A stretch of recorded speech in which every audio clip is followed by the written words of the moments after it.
Hello everyone, this is Satish Kumar. I am here with another lesson on Indian economy.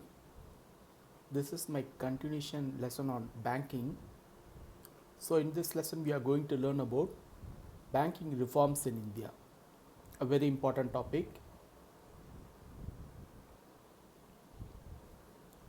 See, when we say banking reforms, as far as generally in civil services, no, it will be more focused on the period after 1991, that is the Narasimhan Committee recommendations, okay, and then later. But if you take really when the reforms started, no, the process of the banking reforms in India started even before 1991, okay. We all know, in fact, if you have watched my previous two lessons on banking, where I history of development of banking in India, evolution of banking in India, where we discussed about how banks were nationalized. No, the purpose of nationalization itself, uh, a reform of bank. Okay, in fact, 1969, 14 banks were nationalized. The aim of that nationalization was to reform, that is, to serve more people, to get more revenue deposits, to bring more people into the banking sector. So banking, excuse me. So banking reform basically started even before 1991. Okay, in fact, 1980 there was also another six banks nationalized. Okay, so in fact, because of this nationalization between 1969 to 1991, there was a significant amount of improvement, that is in terms of more coverage, geographical, more geographical penetration of banking, more density of coverage, number of branches grow, uh, and large amount of deposit were increased, and the lending also increased to a large amount. More number of people were brought into the banking structure. um, the priority sector lending also grow from 14% to 41%, which is a huge increase. But despite all this, by the time of 1991, the bank's efficiency, because it was entirely public sector banks, no, as a result the bank's efficiency was lacking, and a lot of banks are making losses, like regional rural banks and other things, okay. And there is not enough customer service quality, and still a large number of section of people are not into the banking habit, not covered by banking, and the banks are not making enough profits. In fact, most banks are, a lot of banks are making losses, and there is no competitive environment for banking. As a result, the services offered by the banks are very poor. So there are a lot of issues by the time of 1991 itself, okay. So it was witnessed in the 1980s and 1990, early 1990s, okay. So to solve all this problem, there needed some reform, okay. That is not the one reason. The other reason is, in 1991, India, we all know that India went for economic reforms, okay. In fact, please watch out for my lesson on economic reforms, which will be very interesting. India went for economic reforms, and when India went for economic reform, what it made is, it redefined the role of government, okay. In fact, economic reforms in terms of liberalization, privatization and globalization, okay. So naturally there will be more privatization, so more role for the private participation in the economy, and this resulted in the banking structure also need to be overhauled, okay. As a result, there is a need for reforms in the banking sector, and also the weakness that we discussed just now, no, that is between 1960s and 1991, the public sector bank dominance and less competition, other thing, no, all led to the government decided to go for a reforms. So they appointed a committee called Committee on Financial System on 14th August 1991 by the then finance minister, who is Manmohan Singh. Okay, and he appointed Mr. Narasimhan as chairman for this committee. So that is why this committee was also named as Narasimhan Committee. Okay, in fact, there was another committee appointed the same purpose under Narasimhan. That is why this committee is also named as Narasimhan Committee 1 or CFS, that is Committee on Financial System. So this was set up in 1991, and the purpose of this committee was to recommend on what should be the structure, organization, function and procedure of the what can be done to these areas in the banking sector. Okay, and the Narasimhan Committee gave the report in 1991 itself, and it gave a wide ranging of reform, and based on its recommendation, the government accepted most of the recommendation and came up with a comprehensive reform in 1992-93, okay, in the banking sector. And this reform, Narasimhan Committee one, and also along with the Narasimhan Committee 2 reform, is considered as one of the best reforms. In fact, today we are going to see, no, it actually helped both this Narasimhan Committee 1 and the Narasimhan Committee 2 reform, no, both helped India becoming a sound financial structure, banking structure, and Indian economy did not face any major issue when the 2008 financial crisis happened, and that is because of the sound banking setup that was created because of these two reforms, Narasimhan Committee 1 and 2. Okay, along with there was also other reforms. We will discuss all those things. Okay, so this Narasimhan Committee reform is simply a very important one.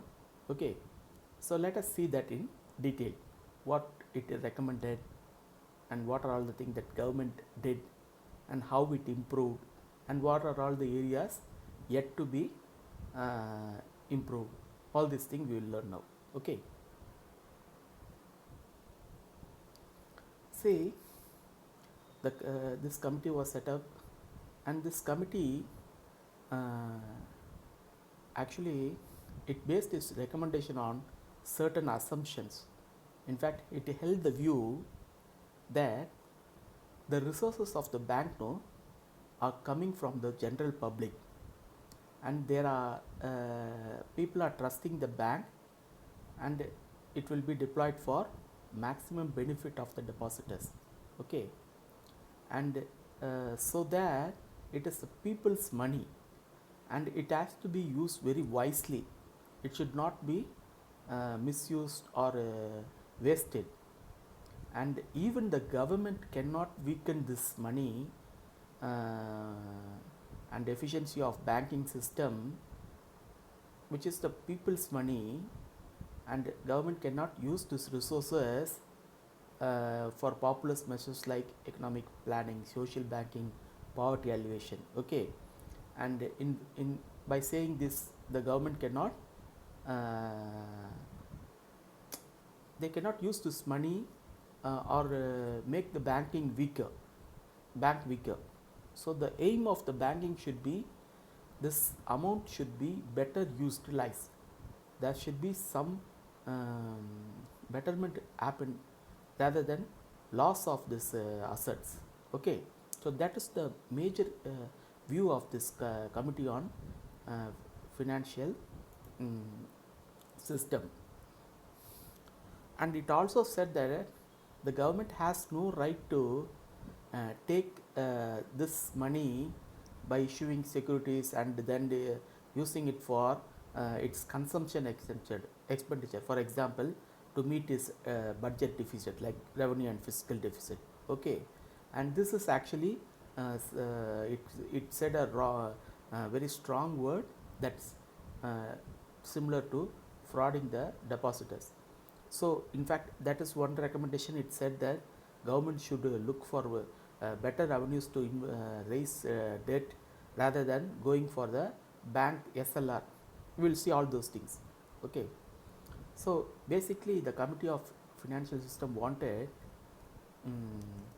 autonomy for banks and operational flexibility, and there should be greater degree of professionalism in providing the services, which were all lacking. Okay. In fact, the operational flexibility and internal autonomy will become only when government loses its controls over it, like RBI and government. Then there should be greater degree of professionalism that should be inculcated in the banking system. So these three are main aim of the Committee of Financial System. Okay. So what are all it recommended? We will see one by one. So here is the recommendation of the Narasimhan Committee or Committee on Financial System. So for the purposes of to have bank liquidity, that is bank to have more money, to lend more, to maximize profit, to reduce interest rate and to serve the economy better, no, it made certain recommendation, like it asked there should be reduction in cash reserve ratio and SLR, statutory liquidity ratio. In fact, if you have watched my previous lesson, you know that the cash reserve ratio was in the 1990s, it was around 15%. Okay, and the Narasimhan Committee recommended that it should be brought to around 3 to 5%. Okay, and it also recommended that RBI should pay interest on this cash reserve ratio. Okay, because such a huge amount of huge sum of amount, if it is kept idle in the RBI, no, it is not going to serve any purpose, and also not paying any interest, no, it means bank are losing on that. So that is why it wanted to reduce that percentage and also ask the RBI to pay interest. But RBI started paying interest in 1990s later, but it stopped paying. So at present CRR is not receiving the interest as proposed by Narasimhan Committee. Okay. So the Narasimhan Committee also said that RBI should not use the CRR as an SLR to change the frequent changing in this CRR and SLR for monetary and credit control. Rather than they should go for open market operation. In fact, if you have seen my lesson in the previous lesson, RBI and its function, I have clearly said what are the functions of SLR, CRR and other things. So you know the OMO, what is open market operation.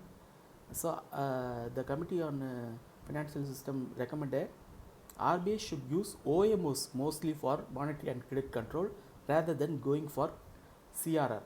So what will happen by this? How it will increase the banking structure liquidity? Since the CRR will affect the banking structure money, it will tinkering with that by RBI will affect banking. So OMOs is open market operation, buying government securities in the market by RBI. It will not affect bank much. Okay, so that is what it recommended. Okay, and it also asked the SLR to bring down from, which was like 38.5%, no, and it wanted to bring it to 25% in 5 years, that is between 97 itself. Okay, in fact, as recommended by this committee, the government took steps and it progressively reduced both these things, and at present both of them are around the same, that is 3 to 5%, or in fact SLR is less than 25%. Okay, so government has made this recommendation full use and it is benefiting the economy and banks. Okay, and it also said that the government should if it wants to raise money, no, it should go for market borrowing rather than using the SLR for its okay. So this recommendation was also made here. So this, by doing these things, bank will have more money, because if the CRR is reduced, that amount, if 10% of the money is the banking money is bank gets for lending, no, they will lend more and they will earn more. Okay. Similarly, SLR another 10%, 10-15%, that will also will earn more. So this has resulted in more liquidity in the market, more credit creation. Okay, and it will also, when bank has more credit, more liquidity, and it offers more lending, no, it will earn more profit, and as a result it will reduce the interest rate. Okay, in fact that is one of the aim of the recommendation, these recommendations. So all this will happen, and in fact this is a very very very good recommendation. Okay, in fact government followed that, and it brought lot of benefit to the economy. So the second is there is this concept of priority sector lending. In fact, the aim of the RRBs and other things, no, they are all targeted towards certain section of people to learn at a lesser rate, and even commercial banks were asked to give loans to priority sectors. As a result, when government is imposing like you have to lend priority sector 40%, no, it means in fact if those and they are also asking to give credit at a lesser rate, concessional interest rate. All this will affect the profitability of a bank. Okay, so the bank cannot function as a commercial. That is why certain banks are incurring losses. So the Committee on Financial System by Narasimhan Committee, no, it said that the directed credit program, that is the priority sector lending type of credit program, no, should be phased out gradually, and it should be used only in extraordinary support to certain weak sections. Okay, like rural artisan, village and cottage industries like that, and they should not, and it should be in temporary nature for extraordinary situations. It should not be a permanent feature. Okay, and even, and it wanted the priority sector lending to be redefined. Okay, to include only the weaker sections. Okay, like marginal farmers, rural artisans, only those should be there, not everybody included. In fact, one of the reasons the regional rural bank failed to perform well is because it was not the weaker section which were receiving this facility. It is the well-off people in the rural sector who are using this facility, and they are defaulting. Okay, so this is how it wanted to do. It wanted to make this more efficient, and also it wanted to provide these loans only to the needy people. That is why it wanted to redefine the concept of priority sector lending. Okay, and it also wanted to fix 10% only out of the bank credit, not like 40% like that. Okay, although and it wanted that the priority sector lending should be reviewed every 3 years, after every 3 years. Okay, this was the recommendation that was not followed by government. Okay, in fact even today the priority sector lending is high. Okay, in fact the government will say, yeah, people has to be taken care. Okay, so there will also be a conflict because government has political reasons. Okay, and as a result, in fact the government increased more, included more sectors in the priority sector lending rather than reducing as recommended by the Narasimhan Committee. So one area which was not followed in the Narasimhan Committee recommendation is this. Okay, then third is the interest rates. So how the interest rate should be. So the Narasimhan Committee said that the interest rate should be determined by the market forces, and all control of interest rates of deposits or lending, no, should be withdrawn. It should not be fixed. The bank should be have autonomy in determining that. So it said that government having control over this or RBI having control over this is not right. Okay, so market forces will determine it. And it also said that that is the concessional rates of interest for PSL should be paced out. Okay, because when that is happen, it is going to affect the profitability of bank. Okay, so they don't want this to continue, and they want the bank rate to be the anchor rate of all other interest rates. Okay, bank rate is nothing but the RBI lends in this rate to the commercial banks for long term funds. So this should be the rate of anchor rate for the lending rate for banks, and the market forces will decide. That is what the Narasimhan committee recommended. It didn't want it to be set by RBI or government. Okay, and it wanted RBI to be the sole authority to simplify the structure of interest rate.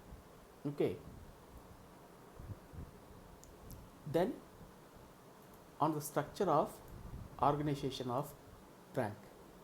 Okay, here it wanted uh, reduction in public sector banks. In fact, one of the reasons the public sector banks are very inefficient is because they are not having enough competition, and 90% of the banking structure in the public sector banking in the 1990s. So it wanted the public sector banks to be reduced. In fact, there are large number of public sector banks, so it wanted them to bring operational efficiency by merging and acquisition, so that there will be more efficiency. Okay, when the see, we all know the economic concept, economics of scale. That is when it is produced in a large amount, it will bring more benefit. So if a bank having small branch, in fact before 2000 in the 90s, there will be in the 10 small bank, rather than having one single bank in one city, will be better rather than having small bank. So it went for mergers. It asked for reduction of banks and mergers and acquisitions. Okay, and it also wanted RBI the only agent to regulate the banking system. It doesn't want this dual control of both RBI and Ministry of Finance. So in fact, the management principle is whenever there is dual control, it will lead to disaster. So it wanted only RBI to regulate the banking sector, and even RBI should allow operational flexibility and autonomy to banks to function. It should only supervise them. So this kind of recommendations are made. Okay, so the banks should be made free and autonomous. Okay, and there should be no political interference in the appointment of management, chief executive of bank and other important posts in the banks. Okay, one of the biggest problem in India was the banking sector was dominated by appointments like this. Okay, and as a result, rather than having people with professionalism and integrity, we had corrupted people and we had inefficient people, and that is also one reason banking was failing. Okay, so it recommended there should be no political interference on the appointment, and it also wanted the banking to go for change, that is the technology and culture of the bank to improve, so that it will become competitive.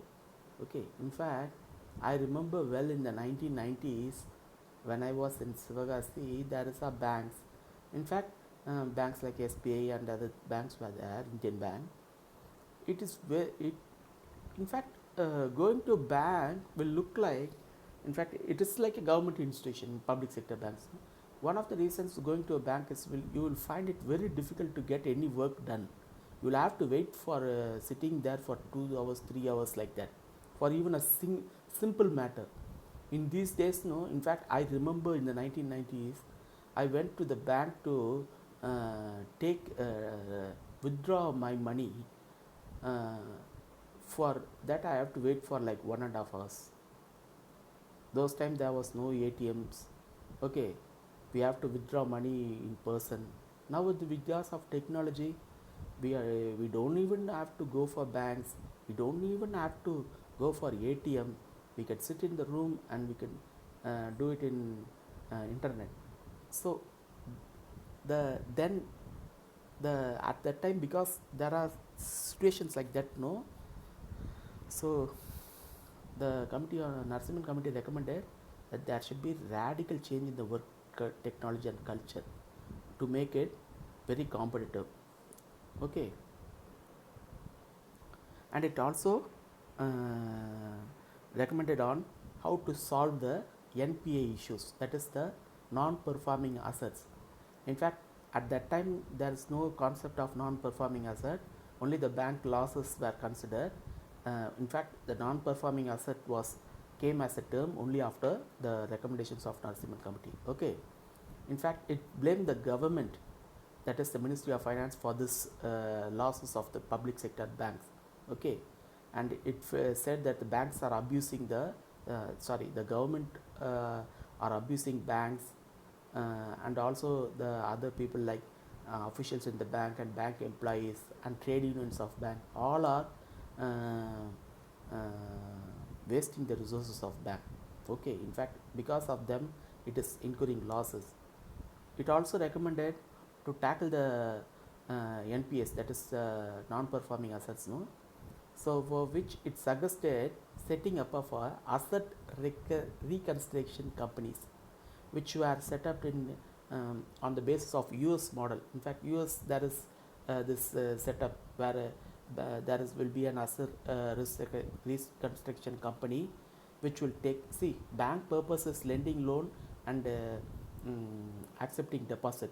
It cannot do other work. For this purpose, in fact, when the person who has borrowed loan is defaulting, no, in fact to take or any proceeding with that person, no, there need to be some separate department. So this was suggested based on the US model by the Narasimhan committee as to set up a asset reconstruction company. In fact, we will learn about this later when I will discuss in the next lesson about NPA. Okay, so it also made other suggestions, like it wanted the banks to open to private sector. Okay, in fact since then there was a large number of private sector banks came to India, like ICCI, Axis Bank, we know, no? We have seen, no, but not much.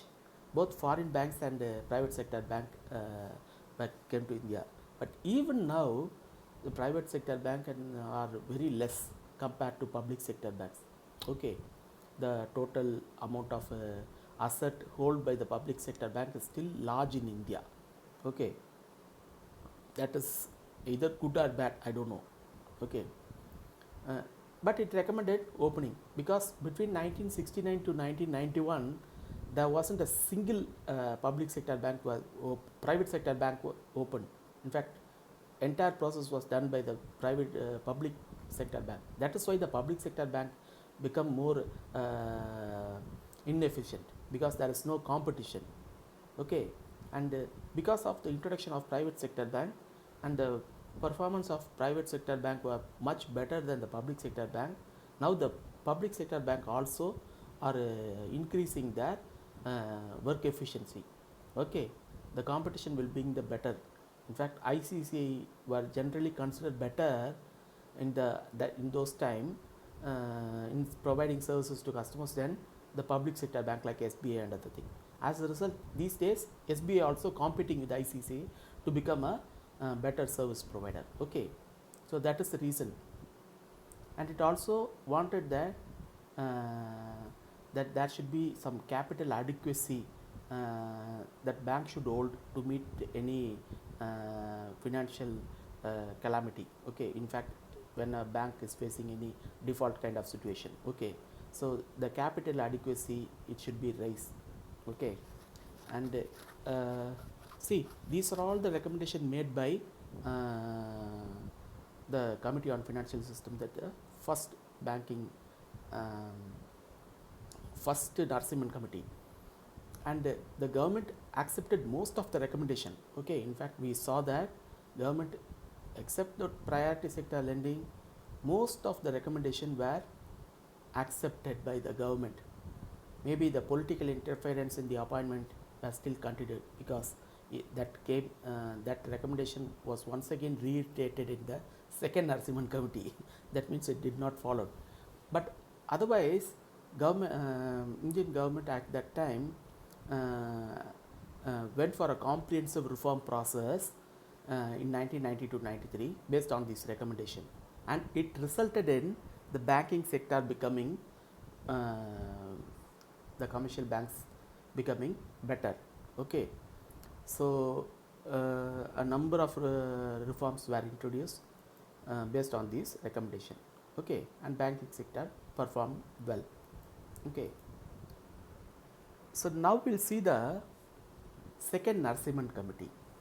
Okay, in fact I will give you the second Narasimhan committee in part 2 of in the part 2, because I want the lesson to be smaller.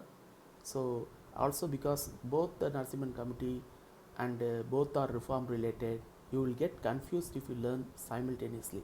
So if you learn that in a different lesson, it will be better to differentiate. Okay, so you should not be confusing the Narasimhan committee second reform with the Narasimhan committee 1. Okay, so I'll give this in my second part, where we will also discuss about current situation, that is since 2000, after 2000, then after Narasimhan committee, like recent developments in after 2010, what are all the developments in banking reforms, and we'll also see the NPA, that is the most important thing in the banking reform. In fact, the one of the major problem that is continuing even today. In fact, in recent times, one of the biggest problem, NPA, non-performing assets. Okay, and we will also look into the Basel norms, which is also very important. Those things we will learn in the next lesson. In fact, even in the next lesson, I don't think we are going to finish all those three things. So I will put a separate lesson in the Basel norms, I think, separately. So in the next lesson, we will be learning about the balance area of this. Okay, so continue to watch my lesson. If you like my video and subscribe to my channel, share it with your friends, and thank you.